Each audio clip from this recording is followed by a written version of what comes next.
Чествовали врачей в канун Дня медицинского работника, который страна отмечает 19 июня.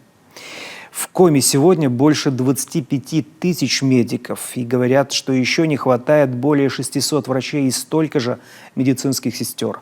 Виктория Науменко о тех, кто в ответе за человеческие жизни.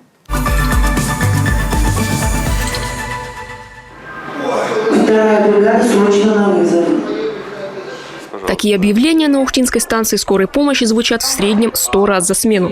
Именно столько бывает вызовов. На одну бригаду приходится около десятка. Накануне перед сменой в обязательном порядке проверка оборудования. В медицинской укладке каждый предмет строго регламентирован. Фельдшер Леонид Россель работает в скорой помощи 12 лет и знает эти списки наизусть.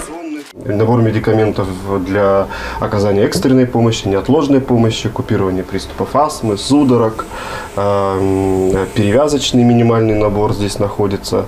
Все инструменты и оборудование необходимые для осмотра, тонометры, термометры, для оценки неврологического статуса. С этим набором, основным, мы ходим абсолютно на каждый вызов. Вызовы делят на категории срочности. Экстренные, при которых есть угроза жизни, тяжелые травмы, ДТП, отравления, кровотечения, инфаркты, роды, вызовы к детям в общественные места. Время прибытия бригады медиков не должно превышать 20 минут с момента вызова. А есть вызовы неотложные, при обострении хронических заболеваний, повышении артериального давления, температуры. В таком случае срок прибытия скорой не более 2 часов. Но промедления всегда могут стоить жизни. Например, сейчас бригада Леонида Росселя едет на вызов из категории неотложных – приступ астмы. Это всегда кот в мешке. То есть даже тот же приступ астмы может превратиться в астмостатус и так далее, то есть утяжелиться. Поэтому мы всегда начеку. То есть мы готовы ко всему.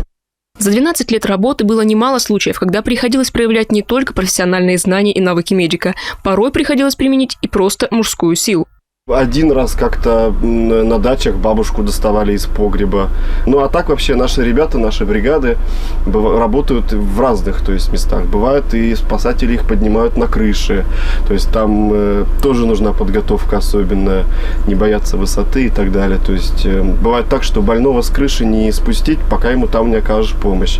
Каждый вызов – это человеческая история, иногда курьезная, порой грустная и даже трагичная. В первые годы работы выпускник Ухтинского медицинского колледжа принимал все особенно близко, долго обдумывал каждую. Сегодня работает закалка и холодный рассудок. Это не профессиональное выгорание, просто невозможно ежедневно проносить через себя все тяготы, с которыми обращаются пациенты. Раньше как-то запоминал, сейчас оно как калейдоскоп, и больше относится уже как к работе, чтобы выполнить ее качественно, грамотно, чтобы в общем, помочь больному. К пациентам с хроническими заболеваниями скорая помощь приезжает часто. Некоторые узнают и становятся почти родными. Татьяна Павловна Попова из-за астмы вынуждена часто прибегать к неотложной помощи. Медиков она узнает, каждый раз благодарит, а иногда даже угощает сладостями. Все работники, все сотрудники, которые приезжают ко мне очень нравятся. Они быстро приезжают, хорошо все сделают. Молодцы, одним словом. Получая такие отзывы, понимаешь, что живешь и работаешь не зря, делится Леонид Россель. Он со школьной скамьи хотел быть медиком, хотя в его семье никто не связан с этой профессией. Просто хотелось помогать.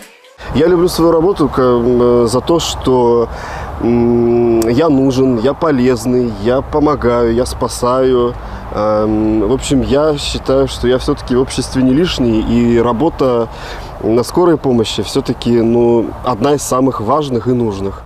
За 12 лет в выборе профессии Леонид не усомнился ни разу. И благодарность от пациентов – приятный бонус. Главное – чувствовать, что облегчил чью-то боль и сделал жизнь лучше.